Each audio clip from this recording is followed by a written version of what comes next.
तो फ्रेंड्स, आज के सेशन में हम सीखेंगे ट्रांसफॉर्म एंड ब्रश प्रीसेट। तो चलिए शुरू करते हैं। ये हमारे पास हमने एक कार लिया हुआ है। तो ट्रांसफॉर्म का यूज क्या है? जैसे ट्रांसफॉर्म का यूज हम किसी भी इमेज को स्केल करने के लिए, रोटेट करने के लिए, उसका रोटेशन चेंज करने के लिए करते हैं। सपोज जैसे ये कार है, तो हमें इसमें जो है ट्रांसफॉर्म का काम क्या होता है, जैसे कंट्रोल टी प्रेस करिएगा तो ट्रांसफॉर्म जो कमांड है वो एक्टिव हो जाता है। हम इसकी मदद से, जैसे यहाँ पे आपको नोड दिखाई दे रहा है, ये सारे नोड हैं। इसकी हेल्प से जो है हम किसी भी ऑब्जेक्ट को स्केल कर सकते हैं। इस टाइप से इसको स्ट्रेच कर सकते हैं। इस टाइप से डिफरेंट डिफरेंट तरीके से हम इसको स्केल कर सकते हैं, रोटेट कर सकते हैं इसको। जैसे हम इसको इस टाइप से रोटेट कर सकते हैं, 180 डिग्री पे हमने रोटेट कर दिया, और 190 डिग्री पे हमने इस टाइप से रोटेट कर दिया। तो रोटेशन का यूज, रोटेशन और स्केल और ट्रांसफॉर्म वगैरह, ट्रांसफॉर्म कमांड का यूज इस तरीके से होता है। अब हम इसको सही कर लेते हैं। जैसा हमारा पहले था, ये इस तरीके से था। इसको हम फ्लिप भी कर सकते हैं। जैसे हम हॉरिजॉन्टल हॉरिजॉन्टल फ्लिप कर सकते हैं इस टाइप से, वर्टिकल फ्लिप कर सकते हैं इस टाइप से। तो इस टाइप से हम जो है इसको, इसका रोटेशन चेंज कर सकते हैं। तो ये ट्रांसफॉर्म टूल का यूज है। अब हम इसको जो है कुछ और कमांड्स है जो इसके साथ आते हैं, वो हम समझ लेते हैं। देखिए यहाँ पर प्लेस है। प्लेस का मतलब होता है कि जो हमने ट्रांसफॉर्म, जो भी स्केलिंग वगैरह हमने किया हुआ है यहाँ पर, इसको हम एज ए प्लेस इसको हम अप्लाई करना चाहते हैं। तो हम इस पर क्लिक करेंगे तो इस टाइप से ये अप्लाई हो जाएगा। और फिर उसके बाद आता है कैंसिल। अगर हमें मान लीजिए ये ट्रांसफॉर्म नहीं चाहिए, कोई स्केलिंग वगैरह नहीं चाहिए, तो हम यहाँ से क्लिक करेंगे तो ये कैंसिल हो जाएगा। फिर उसके बाद यहाँ पे आता है हमारा रोटेट। इसको अगर हमें रोटेट करना है तो इसकी जो डायरेक्शन है वो चेंज करना है हमें, तो हम इस ऑप्शन का यूज करेंगे। तो रोटेट के ऑप्शन के यूज करने से ये होता है कि हम किसी भी ऑब्जेक्ट को इस तरीके से रोटेट कर सकते हैं। किसी भी हमारा इमेज हो, पाथ हो, तो उसको हम इस तरीके से रोटेट कर सकते हैं।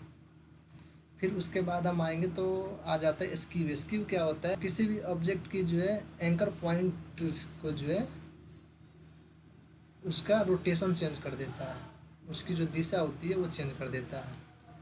फिर हम इधर आ जाते हैं। जैसे कि मान लीजिए हमें ये नहीं चाहिए तो हम इसको कैंसिल करते हैं। फिर आता है पर्सपेक्टिव। पर्सपेक्टिव क्या होता है? पर्सपेक्टिव जो है किसी भी इमेज ग्राउंड को फ्लैट मतलब प्रोवाइड कराता है। जैसे कोई दीवार हो गया, कोई होर्डिंग बैनर हो गई, हम उसको as a flat, as a as a flat दिशा में दिखाने के लिए जो है हम इसका यूज करते हैं पर्सपेक्टिव का। जैसे मान लीजिए ये पर्सपेक्टिव है, इसको अगर हम ऐसे करेंगे तो देखिए कितना ये फ्लैट हो गया। ऐसा लग रहा है कि ये कार जो है मतलब अंदर से निकल के आ रही है। फिर उसके बाद हम यहाँ पे आएंगे तो पर्सपेक्टिव के बाद डिस्टोर्ट आता है।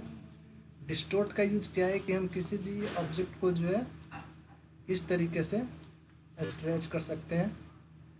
इसको हम, इसका रोटेशन चेंज कर सकते हैं। इसकी जो दिशा है उसको हम इस टाइप से मूव कर सकते हैं। तो ये डिस्टोर्ट हो गया। वार्प वार्प क्या करता है कि ये हैंडल प्रोवाइड कराता है।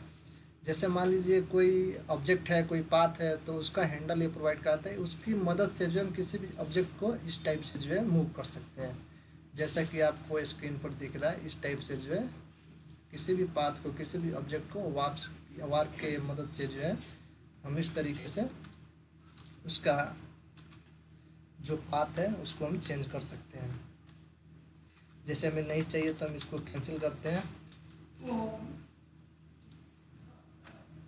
फिर उसके बाद आ जाता है हमारा ये रोटेशन, जो हमने आपको अभी एक्सप्लेन करा हुआ है। तो ये सब यूज करके जो है, अब जो कमांड हमने यहाँ पे यूज करा था वही कमांड से हम आपको यहाँ पे, जैसे मैं एडिट मेनू में आया, यहाँ पे ट्रांसफॉर्म है, यहाँ पे भी सारे कमांड जो मैं वहाँ पे अप्लाई कर रहा था वो यहाँ से भी हम अप्लाई कर सकते हैं।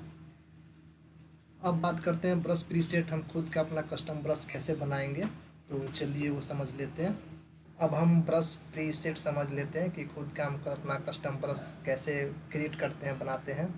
जैसे हमने यहाँ पर एक पाथ ड्रॉ किया, सपोज ये हम यहाँ पे एक सर्कल ड्रॉ करते हैं। अब इसमें हम कोई कलर फिल कर देंगे, जैसे कि हमने रेड फोरग्राउंड कलर ले रखा है तो रेड का फोरग्राउंड कलर फिल कर दिया। और इसको हम एडिट में आने के बाद यहाँ पे डिफाइन ब्रश प्रीसेट, इस पर क्लिक करेंगे। ये पूछ रहा है ब्रश का नाम आप यहाँ पे डिफाइन करें, तो ब्रश का नाम हम डिफाइन कर देते हैं सर्कल, CIRCL सर्कल, और यहाँ पे हम ओके करते हैं। तो ये हमारा जो ब्रश मेनू है, जो ब्रश का प्रॉपर्टीज है वहाँ पे ये शो करेगा।